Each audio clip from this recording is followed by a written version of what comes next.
crescendo dans les mois qui viennent. Quelle est la différence entre la kinésithérapie et l'ostéopathie? Peut-être qu'on peut faire un bloc, parce qu'on me pose la même question avec éthiopathe et avec chiropracteur. Donc chiropracteur, éthiopathe, kiné, ostéopathe, qui fait quoi et qui a le droit de quoi faire? Alors, docteur Gepner, vous y collez? Je m'y colle, bien que je ne sois aucun de ces trois-là. C'est quatre. Vous êtes rhumatologue. Je ne suis que rhumatologue. Et on ne demande pas ce qu'est un rhumatologue, donc je suis désolée. Alors, donc, les kinésithérapeutes, théoriquement, quand ils répondent à une prescription médicale, font ce que le médecin leur demande de faire, à savoir des massages, des techniques sédatives et des techniques de rééducation proprement dite. C'est vraiment, on éduque à nouveau quelqu'un qui a été... problème, en général rachidien, mais ça peut être autre. Les ostéopathes, monsieur répondra certainement beaucoup mieux que moi. Encore qu'il faut bien définir le cadre de l'ostéopathie qui, comme vous l'avez dit, touche un peu à tout et il faudra peut-être préciser les différentes...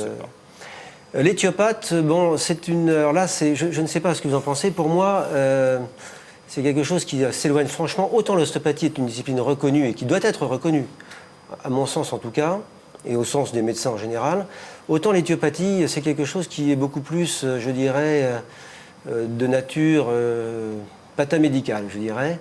C'est-à-dire, oui, carrément, disons-le. Je ne sais pas si vous êtes d'accord avec moi. C'est quoi l'éthiopathie? Oh, c'est... comment définissez-vous l'éthiopathie? C'est très difficile. Oui, c'est très difficile, effectivement. Des attouchements, je dirais. Ah, des attouchements. Je vois. C'est plutôt ça. On fait c'est plus du fluide. C'est assez étrange.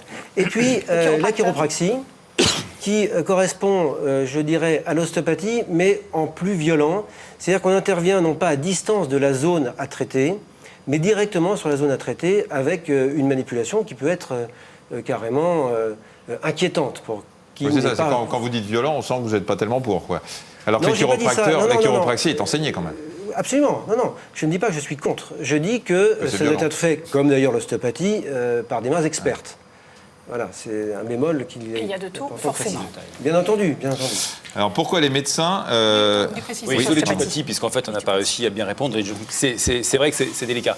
En fait, l'éthiopathie provient d'une divergence historique pour des raisons politiques, bon, peu importe, qui n'ont pas d'intérêt. Un groupe d'ostéopathes à une époque, en 62-63, a divergé de l'ostéopathie, a créé ce courant. Alors, qui est très indéfinissable parce qu'il y a différentes écoles de pensée. Enfin, c'est dur à définir, mais c'est en tous les cas très différent de l'ostéopathie. Ça, je crois qu'il faut que chacun le comprenne bien. D'accord. Alors, vous disiez, docteur Gepner, que les médecins sont conscients que l'ostéopathie, c'est bien. Il y en a qui ont peur, quand même. C'est pour défendre leur beefsteak ou... Non, si c'est pour ça, c'est une erreur. Parce que l'ostéopathie a le droit de citer, je suis le premier à le dire, et les ostéopathes compétents, toujours pareil. Mais on peut dire pareil des médecins. Les médecins compétents, c'est très bien, les médecins incompétents, c'est pas bon. C'est vrai, c'est dangereux aussi. Voilà. Donc, les ostéopathes compétents ont parfaitement le droit et le devoir même de pouvoir exercer. Et les relations entre médecins et ostéopathes sont en général équilibrées. Il n'y a pas de concurrence, on ne traite pas la même chose, on ne traite pas de la même manière. Bon. La seule réserve, effectivement, porte sur des cas très particuliers où la manipulation vertébrale, je fais une restriction au rachis, à la colonne vertébrale, qui est quand même un terrain d'exercice important. Et qui est une zone très à risque. Voilà, et en tout cas qui me concerne particulièrement. Donc, tout le problème vient du fait que lorsque l'indication n'est pas parfaitement claire, il peut y avoir des accidents. Et c'est pour ça que l'ostéopathie a eu quelques problèmes et on aura encore certainement